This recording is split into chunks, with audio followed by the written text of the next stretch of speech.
Quyosh panellarini tanlaganda nimaga ahamiyat berish kerak? Birinchi navbatda quyosh panelining pasportiga. Uning orqasida pasport yozilgan bo'ladi. U yerda qanday quvvat berishi, qanday volt, qanday kuchlanish berishi yozilgan bo'ladi. Va shu bilan birgalikda panelni pasportidan tashqari unda data sheet bo'ladi va manual bo'ladi. Buni siz masalan Jinko 605 deb yozadigan bo'lsangiz, internetdan chiqib keladi yoki sotuvchi kompaniyadan so'rashingiz mumkin. Aynan shu yerda e'tibor berish kerak. Birinchidan uning quvvati. Agar panelning pasportida 605 vatt deb yozilgan bo'lsa, bu holatda u 605 vattni doim beradi degani emas. Bu 25 gradus haroratda va 1000 vatt nurlanish tushgan paytida beradi.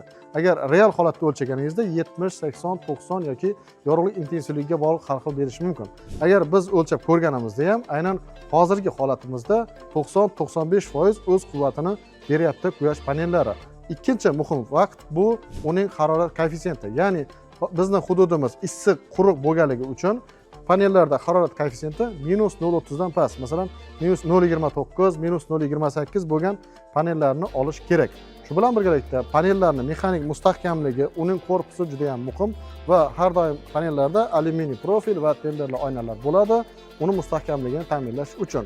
Yana bitta narsa, lid va pit degradatsiyaga qarshi koeffitsiyentlar bo'lishi kerak. Ya'ni uni pasportdan ko'rganingizda lid free yoki zero deb yozilsa, bu yorug'lik natijasida degradatsiya kam ekanligini bildiradi.